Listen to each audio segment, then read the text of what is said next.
Raphaël Perron a décidément peu de chante dans Demain nous appartient sur Zéro Son. Après avoir été droguée par Joe, elle a été prise pour cible par le monstre d'Argenteuil. Ensuite, son père a subi un carraquiné pour couronner le tout. Elle ne parvient pas à trouver un moment pour dévorer un fraisier japonais avec le commandant Constant. Heureuse note après ce cambriolage. Son prince charme est un nouveau psychotre pour la soutenir dans cette douloureuse épreuve. Même si les pistes du monstre d'Argenteuil est écartées après les informations de l'Isaïe communique au sujet d'un meurtre, Madrid, Martin doit être clairvoyant pour aider l'avocate.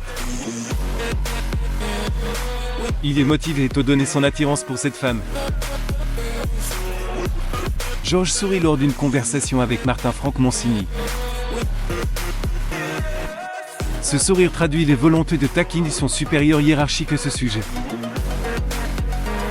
Du côté de Bomba positif, Jacques Dimitrifo et sa famille passent un moment ensemble en après-midi.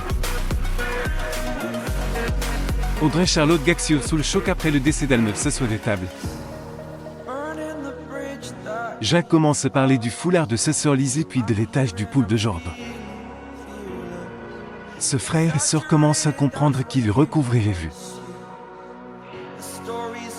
Tous sont en jouet. De son côté, Jules depuis son retour essaie de continuer de convoiter Charlie. Il entre au spout tandis que Charlie finit les préparatifs de la soirée, lui dit alors ce que. Dansant, et elle lui répond qu'on est plutôt sur 10 litres de panne et du gros rap. Qu'est-ce que tu fous? Il rétorque, j'étais sur les clés. J'ai vu une beauté que je suis entré.